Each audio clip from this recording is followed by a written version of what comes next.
رؤية الوضوح الداخلي، غيتار صوتي صوت نار هادئة، أصوات الليل. أيها الذين يسمعونني، أيها الذين يشعرون، اقتربوا من النار، اخلعوا الأقنعة. الليلة نحن لا نقسم على الأعلى، بل على أنفسنا.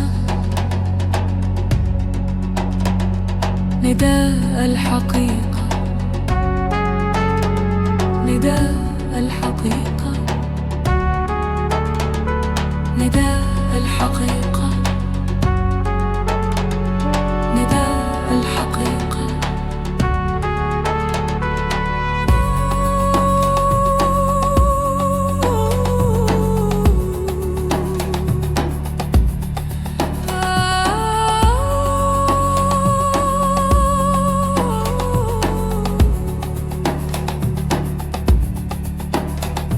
العالم يخبرنا ما نؤمن به بمنطق ليس لنا بسلطة من الخارج، لكن قلبي يعرف إيقاع آخر.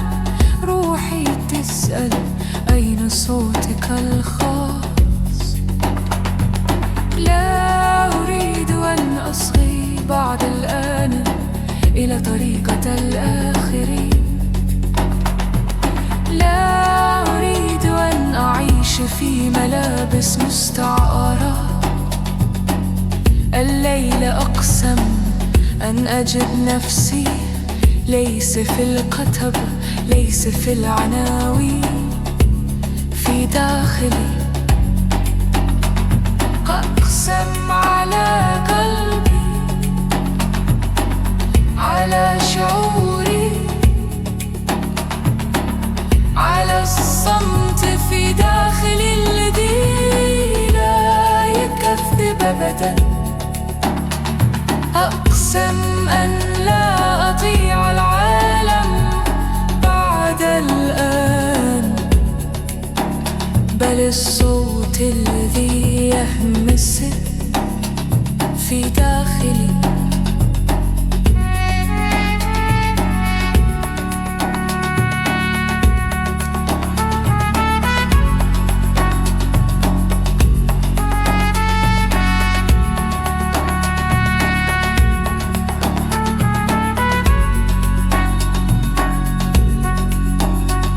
أقسم على قلبي، على شعوري، على الصمت في داخلي الذي لا يكذب أبدا.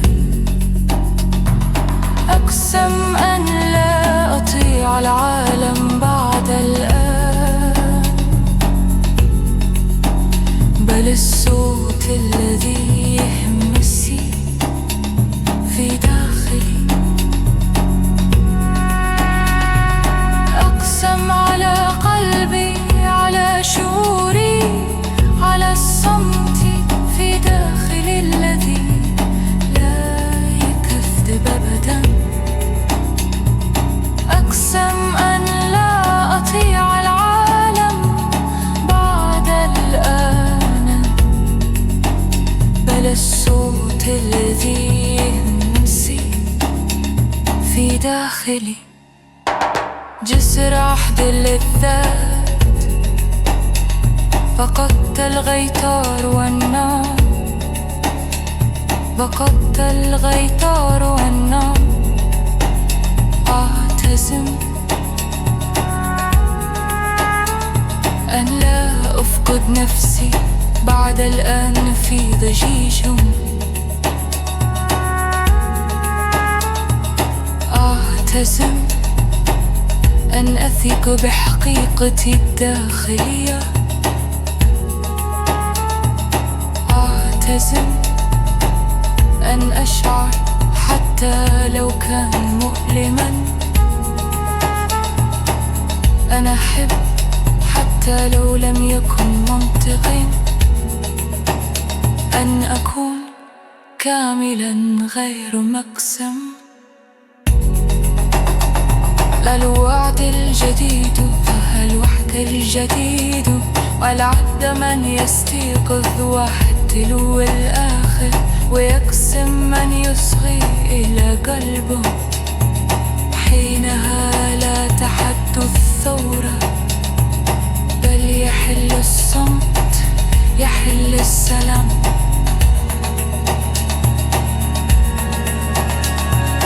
ليس بالعنف، ليس بشعارات صاخبة، بل بالصمت، بالوجود، بالتألق.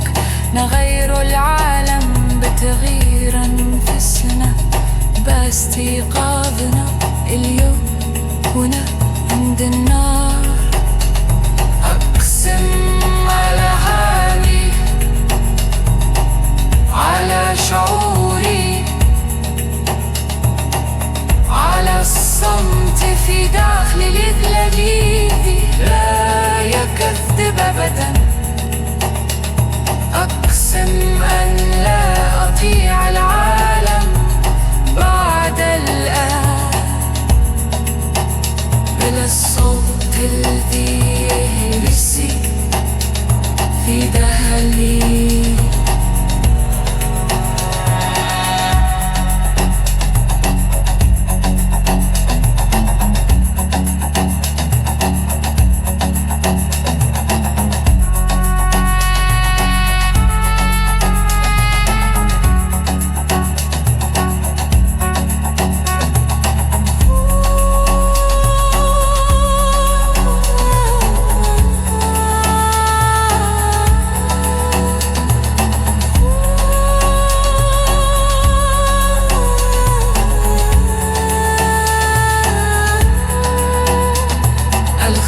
نجري في دائرة خلنا أبصم بدمر لي.